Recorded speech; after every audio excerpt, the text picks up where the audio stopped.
Salam sejahtera Malaysia. Denyut nadi suara rakyat bergema di channel ini. Bagi anda yang pertama kali bersama dengan channel ini, sila tekan butang subscribe, like dan share. Sila tinggalkan komen anda. Denyut nadi suara rakyat bergema di channel ini. Berita hangat hari ini. Salam sejahtera Malaysia. Denyut nadi suara rakyat bergema di channel ini. Saya ingin ucapkan bilion terima kasih kepada semua yang sudah subscribe. Terima kasih. Sarange. Saya bagi little love, half love, big love, apa lagi? All love. Semua love lah. Saya ingin berikan kepada semua subscriber. Dan bagi yang belum subscribe, saya mohon bantuan kamu, belas kasihan daripada kamu, untuk tekan butang subscribe, like dan share.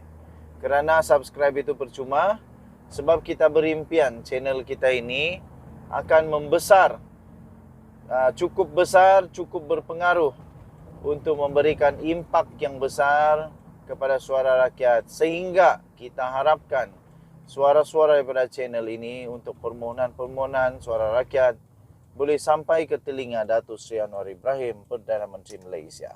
Kerana itu saya mohon bantuan daripada kamu untuk kita sama-sama berimpian capai 500,000 subscriber pada tahun hadapan, hujung tahun depan.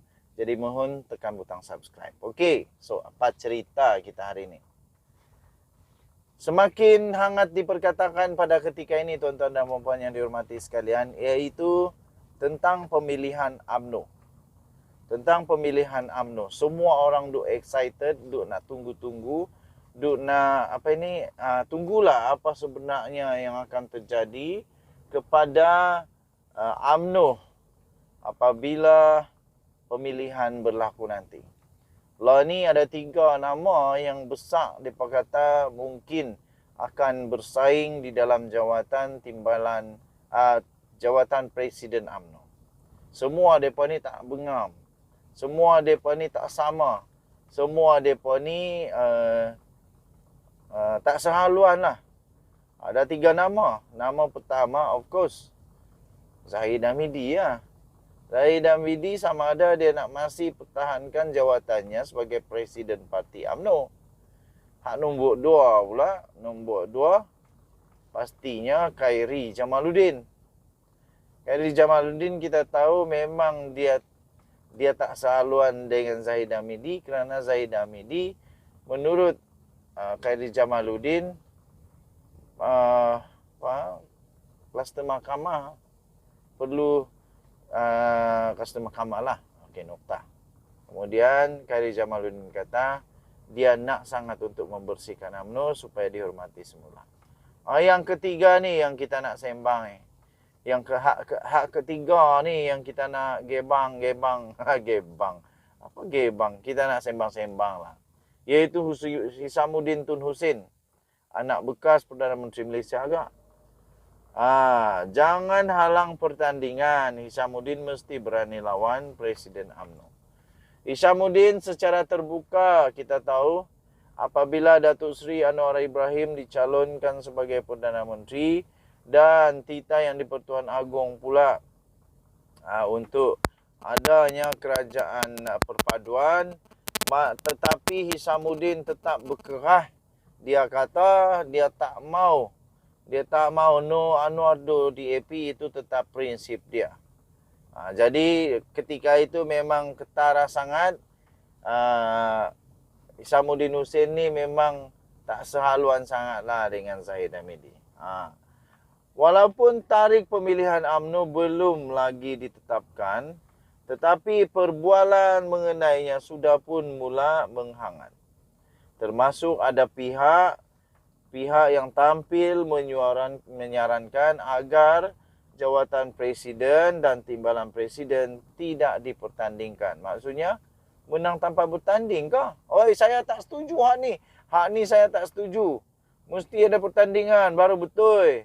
Baru kita tahu sama ada Zahid ni ada lagi keabsahan kah atau dah tak ada dah. Sama ada dia ada atau tak ada, kita nak tengok. So pada pendapat saya tak bolehlah macam tu. Ini mesti dipertandingkan mesti kita nak tengok betul-betul apa yang terjadi kepada Zahid Hamidi. Sebelum ini pemilihan UMNO telah ditangguhkan sehingga dipindah perlembagaannya yang hanya membenarkan pertandingan diadakan selepas 6 bulan PRU dilangsungkan. Matlamatnya ialah agar parti tidak berpecah dan fokus kepada usaha untuk memenangi pilihan raya. Dengan itu, menyarankan agar jawatan Presiden dan Timbalan Presiden UMNO tidak dipertandingkan dalam keadaan PRU sudah selesai adalah tidak munasabah. Tidak munasabah dan satu langkah yang jauh berundur ke belakang. Hak ni saya setuju. Mana boleh.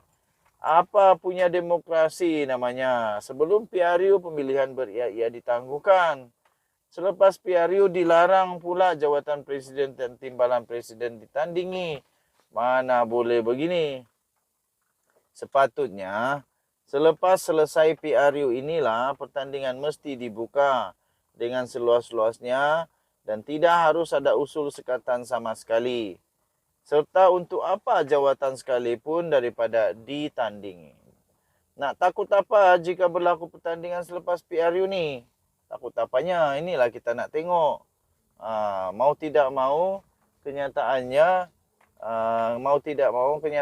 Zahid Hamidi dah kalah. Zahid Hamidi antara punca kekalahan UMNO di dalam pilihan raya. Hak tu realiti yang tak boleh disangkal. Tak boleh nak disangkal bahawa Zahid Hamidi kalah ketika PRU. Dia menang bertanding tetapi parti yang dia bawa itu kalah dengan teruk. Sebagai parti yang mengamalkan demokrasi, UMNO harus menyuburkan amalan itu. Bukan membubur racun untuk mematikannya. Lagi pula usul larangan sebelum ini ialah ketika Presiden UMNO memegang jawatan Perdana Menteri berbeza dengan sekarang di mana Presiden UMNO Ahmad Zahid Hamidi hanya berjawatan Timbalan Perdana Menteri saja. Jawatan Timbalan Perdana Menteri itu pula tidak termaktub dalam perlembagaan negara. Maka nampak leke sangatlah UMNO ni jika dengan jawatan yang tidak termaktub dalam perlembagaan itu pun masih mahu disekat pertandingan juga.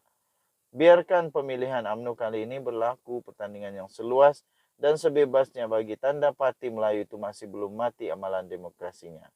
Dalam hal demikian, pemimpin yang mesti tampil berani kalau boleh cium keris sekali untuk menawarkan diri bertanding jawatan Presiden. Seharusnya ialah Hisamuddin Hussein, bekas Menteri Pertahanan dan ahli Parlimen Sembrong ketika ini. Walaupun KJ ada memberi respon akan tengok berhubung kemungkinan dirinya bertanding sekali lagi, sebagai Presiden UMNO, bekas Menteri Kesihatan itu sebenarnya tidak sesuai merebut jawatan tersebut.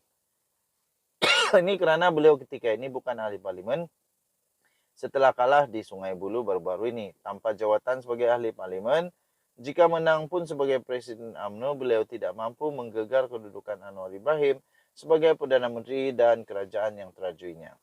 Begitu juga dengan Ismail Sabri Yaakob di sebalik Khairi Jamaluddin pernah mencadangkannya agar mengambil alih kepimpinan UMNO, suasana itu tidak relevan lagi buatnya sekarang setelah bergerar bekas Perdana Menteri sekarang ini.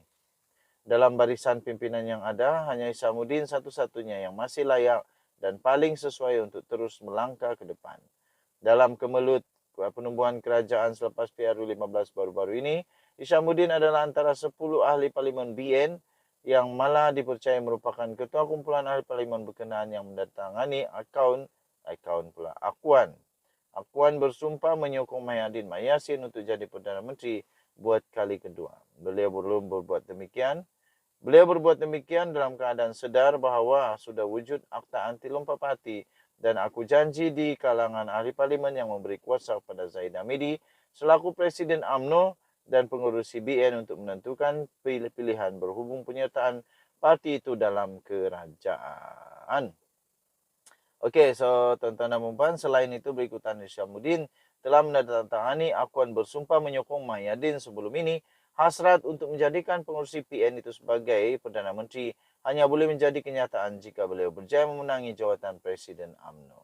Selepas memenangi jawatan Presiden UMNO nanti, beliau boleh membawa parti itu keluar daripada kerajaan sekaligus menarik sokongan terhadap Anwar Ibrahim.